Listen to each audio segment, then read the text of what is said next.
Congress party అంటేనే లంబాడి. దానికి నిదర్శనమే గడిచిన అసెంబ్లీ ఎన్నికల్లో గాని పార్లమెంట్ ఎన్నికల్లో గాని కనీ విని ఎరగని మెజార్టీతో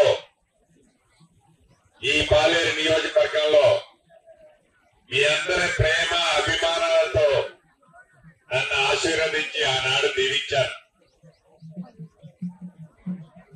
ఆనాడు శ్రీమతి ఇందిరాగాంధీ గారు కూడా తను ప్రధానమంత్రిగా ఉన్నప్పుడు గిరిజనులలో వెనకబడ్డ తెగకి చెందిన లంబాడి జాతిని ఎస్టీలో చేర్చింది శ్రీమతి ఇందిరాగాంధీ గారు, మన నాయకురాలు గారు.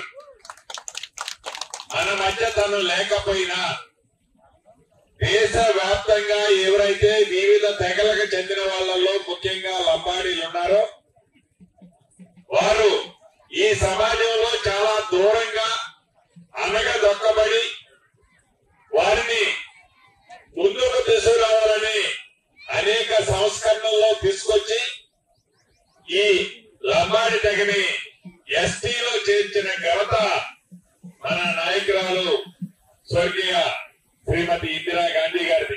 సేవలాల్ మహారాజుకు సంబంధించిన గుడులు గాని నా గిరిజన సోదరుల కోసం ఒక ఆడిటోరియం లాంటిది ఏర్పాటు చేయాలని అడిగారు.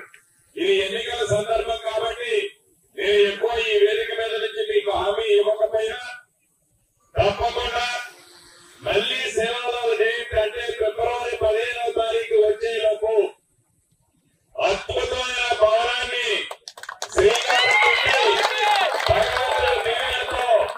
తప్పకుండా దాన్ని పూర్తి చేయడానికి నా శక్తి వంచన లేకుండా కృషి చేస్తాను. ఒక కోసమైనలోనే కాదు, అత్యధికంగా నా పాలేరు నియోజకవర్గంలో ఖమ్మం రూరల్లో కానీ తిరుమలాపాలలో కానీ నా గిరిజన సోదరులు ఉన్నారు.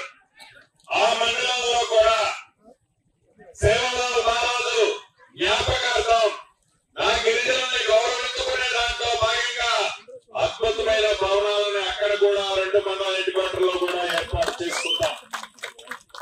భవిష్యత్తులో మన ఇందిరమ్మ ప్రభుత్వంలో మన ముఖ్యమంత్రి గౌరవ రేవంత్ రెడ్డి గారి నాయకత్వంలోని మన ప్రభుత్వం రాబోయే ఈ కొద్ది రోజుల్లో ఈ భవనాలకు కావాల్సిన నిధులను కూడా శాంక్షన్ చేసుకుని ఈ ఎన్నికల కూడా అయిపోయిన తర్వాత వాటిని యుద్ధ ప్రాతిపదిక మీద పూర్తి చేసుకుంటాం.